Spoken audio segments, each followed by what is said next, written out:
이슈 분석 시간입니다. 어제 정부와 여당이 당정 협의를 거쳐 카드 수수료 개편 방안을 확정해 발표했습니다. 이로써 편의점과 음식점 또 골목 상권의 자영업자들이 부담해야 할 카드 수수료가 줄어들 것으로 보이는데요. 반대로 순이익이 줄어들 카드사들의 반발도 거센 상황입니다. 이에 관련해 한양대 경제금융학부 이정환 교수와 이야기 나눠보겠습니다. 교수님 어서 오십시오. 예, 안녕하십니까? 네, 먼저 어제 카드 수수료 인하 방안 발표됐는데 어떻게 좀 보셨습니까? 예, 기본적으로 카드 수수료는 여전법, 여신금융 회사 전문 회사 법이라는 법안에 영향을 받는데요. 예. 이 법을 개정하면서 이 법에는 기본적으로 카드 수수료율이 어느 정도 선에서 업종별로 어느 정도 선에서 정해져야 된다라는 기준이 나와 있습니다. 예.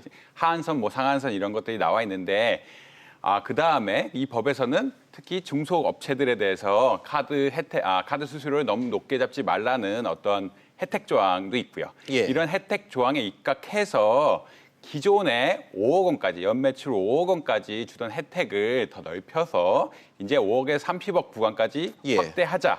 그게 기본적인 골자였고요. 어떻게 확대하는 것이냐? 기존의 수수료율이 약 평균 한 2% 정도 됐는데 2% 1.5% 수준으로 이미 5억 아래에서는 1% 아래대로 유지가 되고 있었고 이제 5억부터 30억까지 기존의 2%였던 것을 1.5% 수준까지 낮춰서 중소상공업자의 숨통을 틔워야 되지 않느냐.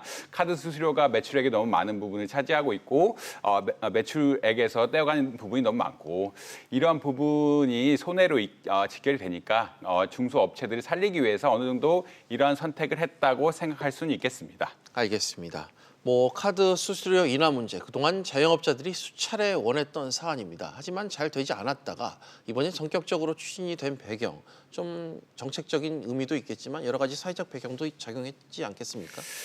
예, 정치적인 논리가 예. 개입 안 했다고 할 수는 없겠고요. 왜냐하면 최근 자영업자들이 경제 상황이 나빠지면서 어떻게 보면 표심을 잃었다, 정권에서 표심을 잃었다는 이야기도 많고 네. 그런 역할도 있고요.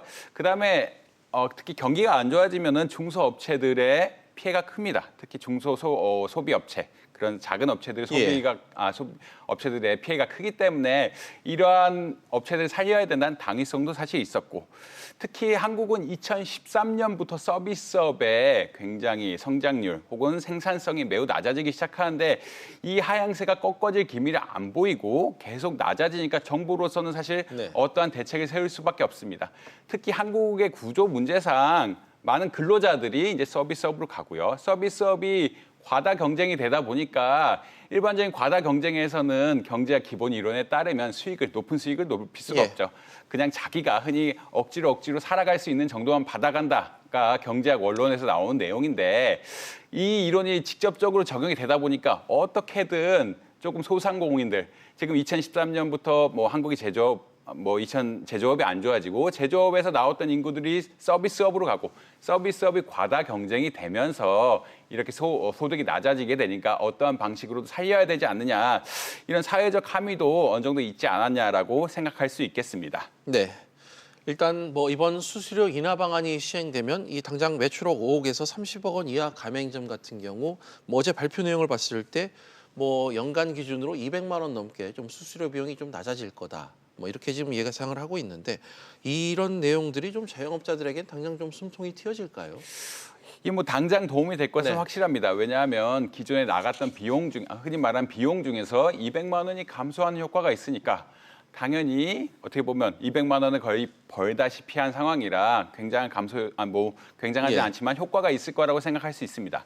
그러나 근데 아까 말씀드린 대로 구조적인 문제, 이게 충분하냐? 이건 예. 좀 다른 이슈인데 이게 결국은 한국 경제의 구조적인 문제. 2010년대 초부터 이제 서비스업, 제조업이 안 좋아지고 제조업에서 있던 노동력들이 서비스업으로 많이 가고 예. 이 서비스업에 따라서 너무 경쟁이 심해지기 시작하면서 흔히 말하는 마진율이 낮아지기 시작한 이 구조적인 원인을 해결할 수 있느냐.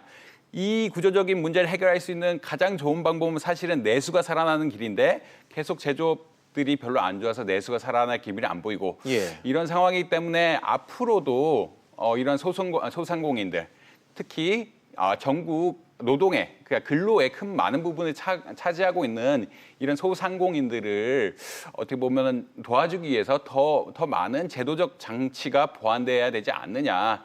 이게 경제적인 구조적인 문제와 연관돼 있고 구조적인 문제가 쉽게 해결될 수 없다. 왜냐하면 소비가 살아나고 있지 않기 때문에 네. 그렇다면은 보다 이거는 뭐 200만 원 절감한 효과가 있겠지만 이걸 더 나서서 보다 더 많은 정책을 해 나가야 되지 않느냐라고 생각할 수 있겠습니다. 네, 뭐 경기가 꺾인 상황에서 내수가 살아나지 않는 한 좀 한계가 있다. 뭐 이런 지적을 해주신 것 같고요. 뭐 어찌됐건 수수료가 줄어드는 거니 일단 자영업자와 소상공인에게는 상당히 도움이 되는 것은 사실입니다. 문제는 이 카드 업계인데 수수료 인하로 당장 뭐 대규모 직원 해고 사태도 좀 우려되는 상황이고 파업도 불사하겠다. 뭐 이런 주장을 펼치고 있는데 당장 카드사들의 수익에 좀 직격탄을 맞겠죠. 당연히 뭐 직격탄은 맞을 건 확실합니다. 왜냐하면 이게 제로섬 게임이라 결국은 누군가 덜 내면은 누군가 덜 내면은 덜 받아가는 구조가 되는데 이 지금 카드사에서는 순이익이 약 1조 2천억 정도 나는데 이제 이 카드 수수료가 1조 4천억이 줄면은 더 손해가 나서 고용을 줄여야 되지 않느냐라고 이야기하는데 이건 사실 조금 극단적인 이야기고요. 왜냐하면 순이익이란 개념 자체가 세후 개념이기 때문에 예. 만약 세금을 20% 낸다면 거의 사실은 정부에서 발표한 1조 4천억 절감 효과랑 뭐 순이익 수준이 그렇게 크게 차이 나는 건 예. 아니어서 뭐 세금 효과까지 고려하면은 적자로 크게 돌아서 문제가 된다 이렇게 얘기하기는 사실 힘들 것 같고요. 예.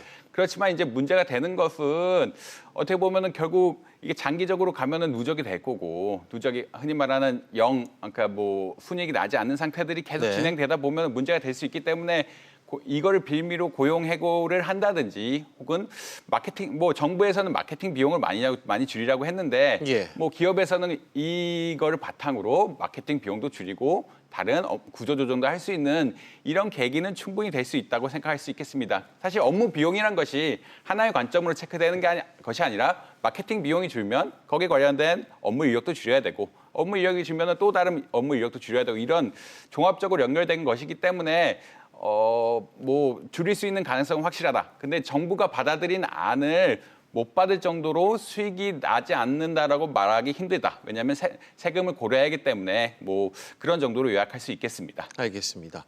뭐 자영업자의 입장 또 뭐 카드사의 입장 첨예하게 좀 대립하고 있지만 이로 인해서 카드사에게 이익이 줄어들면 당장 소비자들의 피해가 좀 우려되는 게 사실입니다. 그동안 누렸었던 뭐 무이자 할부 혜택이나 여러 가지 뭐 캐시백 등 뭐 소소한 혜택들이 많이 줄어들 것 같은데 이 부분과 관련해서 어떻게 보시죠? 사실 뭐 이거는 당연한 결과라고 하겠죠. 왜냐하면 카드사라는 게 영업이익을 바탕으로 하는 거고 이렇게 영업이익이 줄어들면은 당장 혜택이 많이 줄어들 것이다. 사실 최근에 신용카드 가입하면은 연회비 면제 혹은 연회비 캐시백 같은 서비스를 많이 해줬는데 예. 정부에서 사실 기조가 이제 신용카드를 사용하려면 연회비를 내야 되는 게 아니냐 이런 방침으로 나가고 있기 때문에 아마도 소비자 입장에서는 손해가 날 수밖에 없는 상황이죠. 실제로 소비자가 소상공 업체에 가서 신용카드를 쓴다고 해도 뭐 소비자가 직접 뭐 돈을 덜 내거나 하는 부분은 없기 때문에 소비자들은 있는 거는 그대로 내고 흔히 말하는 카드 연회비 혜택이나 이미 말씀하신 무이자 혜택 같은 것이 상당히 감소하지 않을까. 그리고 정부의 기조대로 이미 이제는 연회비를 내고 신용카드 서비스를 받아야 되는 이러한 시대로 오지 않나라고 생각할 수 있겠습니다. 알겠습니다. 또 이런 가운데 수수료율의 형평성도 지금 논란이 되고 있습니다. 일반 가맹점 또 대기업 계열의 대형 가맹점 이 두 구간 간의 그 수수료율 격차가 크다 뭐 이런 얘기가 나오는데 좀 맞는 얘기입니까?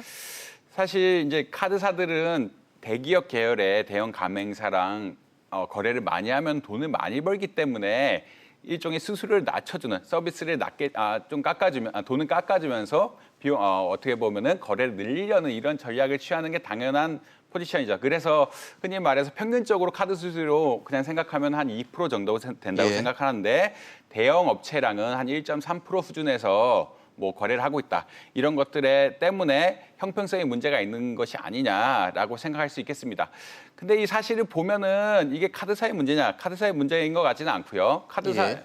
지금 일반적으로 가맹업체와 카드사의 문제의 경우 가맹업체가 흔히 말하는 약자의 입장이고 네. 카드사가 흔히 말하는 보다 강한 협의력을 지닌 어떤 그러한 조직일 텐데 반면에 카드사랑 대형 업체랑 보면은 대형 업체가 오히려 어떻게 보면은 논의의 주도권을 갖고 있는 거죠. 네. 협상의 주도력을 갖고 있는 상황이기 때문에 이것을 카드사의 문제로 귀결시키는 건 조금 곤란하고요. 대형 업체가 어떻게 보면 카드사 수수료를 보전해 준다든지 이런 하는 방법을 취해야지 이 자체를 카드사만의 문제로만 보긴 힘들다라고 뭐 결론을 내릴 수 있겠습니다. 네. 카드사와 벤업계 수수료 갈등이 지금 여전한 가운데 이번 대책이 나왔단 말이죠. 수수료 인하로 비용 절감 위해 이 벤업계에 주는 수수료 절감에 나설 상황이 좀 직면한 것 같은데 이 때문에 또 벤업계의 반발이 예상되면 또 다른 갈등의 씨앗이 될 수 있겠네요. 이게 그런 사실 2016년부터 예. 어떻게 보면은 카드 업체들이 흔히 말하는 대형 소매 업체 예. 이런 데들 간 직거래를 하겠다. 원래 벤 회사란 것이 결국 어떤 것이냐? 벤 회사란 것은 카드 전표를 받아서 신용카드 회사랑 연결시켜주는 어떻게 3자 서비스 회사인데 이런 전표를 발행할 때마다 카드사들이 돈을 내주는 어떻게 보면 수수료를 내주는 구조였다고 생각할 수 있겠습니다.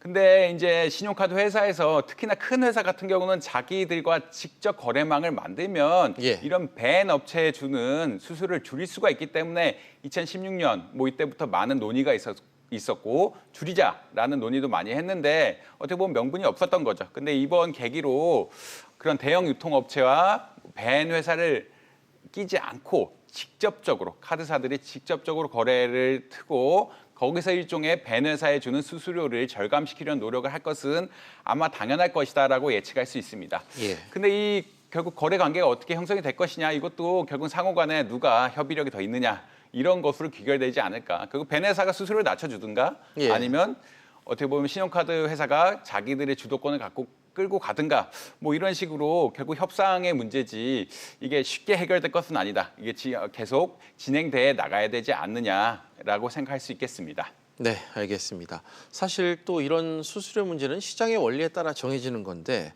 과도한 시장 개입은 결국 또 부작용을 만들 수 있을 것이다. 이런 전문가들의 예측이 상당히 많습니다. 마지막으로 이 부분과 관련해 또 자영업자들의 경쟁력 강화 측면에서 한 말씀 부탁드립니다. 사실 이 수수료는 아까 말씀드렸다시피 법에서 정해지죠. 네. 법에서 정해진다는 것은 일종의 독점적인 성격이 있다. 라고 생각할 수 있겠습니다. 이게 완전하게 시장 경쟁에 맡기면 어떤 현상들이 발생하느냐? 결국은 카드사가 흔히 말하는 더 큰 협상력을 가지고 예. 중소업체들에 대해서 너무 지나치게 많은 수수료를 요구할 수가 있기 때문에 그리고 카드사들이 흔히 말하는 어떻게 보면은 보다 더 최근엔 사실 신용카드 안 받으면 문제가 되는 업체들이 많아서 예. 그 중소업체들도 신용카드를 억지로 받을 수밖에 없는 상황에서 신용카드사들이 흔히 말해서 어떻게 보면 갑질을 하면은 이게 문제가 될 수 있기 때문에 협상력은 신용카드사가 앞서고 독점력, 흔히 말하는 독점의 힘이라고 할 수 있는데 그런 것들이 있기 때문에 그런 것을 감안해서 법으로 제안을 한 것입니다. 이게 처음부터 그랬고요. 예. 처음에 1980년대에 들어오면서부터 이 법으로 수수료율은 얼마다라고 딱 정해진 것 자체가 이미 어느 정도 이 독점에 대한 논의가 독점에 대한 생각들이 사람들이 있었기 때문에 가능한 것이라고 할 수 있겠고요. 이런 독점력에 대해서 지나치게 간섭을 하는 거, 그러니까 독점력이 있으면 간섭을 하는 건 맞는데 이게 지나치다 안 지나치다 하는 건 사실은 조금 논의가 진행돼 봐야 될 상황이긴 한데. 뭐 지금 뭐 연구 용역 보고서들이나 이런 데들에서 사실은 일종의 이런 독점력을 이용해서 수수료가 지나치게 높게 책정된 것이 아니냐라는 논조에 보고서들이 나왔기 때문에 정부에서는 아마 이런 방식으로 법안을 바꾸고 시행령을 바꾸지 않을까라고 시행령을 바꾼 게 아닌가라고 생각할 수 있겠습니다. 근데 뭐 이 문제 결부에서 결국 서비스업은 사실 서비스업 아까 말씀드린 대로 서비스업의 생산성이 너무 생산성이 너무 떨어지고 있고 이런 것이 단순히 개인의 문제가 아니라 개인이 어떤 자영업자가 영업을 잘못해서 이런 거보다는 나라 전체의 수요가 줄고 그다음에 흔히 말하는 노동 공급, 서비스업으로 노동 공급이 2010년대부터 급격하게 불어나기 시작하면서 완전 경쟁의 시장이 되고 이건 사실 경제학적으로 당연할 수밖에 없는 구조라. 흔히 말해서 경쟁이 늘어나고 수요는 주는 상태는 수익이 당연히 줄겠죠. 그거는 어쩔 수밖에 없는 상황이기 때문에 정부가 다른 방식으로 해안을 내놔야 되지 않느냐. 왜냐? 이 서비스업에서 고용을 차지하는 부분이 크고 이 고용을 통해서 경제 전반에 오히려 내수를 증진시키는 효과도 있기 때문에 네. 어느 정도 여러 가지 다양한 정도의 뭐 정책들을 만들어서 중소상공업인들을 좀 보전해 줘야 될 필요는 있다고 생각할 수 있겠습니다. 네, 알겠습니다. 지금까지 한양대 경제금융학부 이정환 교수와 함께했습니다. 교수님, 오늘 말씀 고맙습니다. 예, 감사합니다.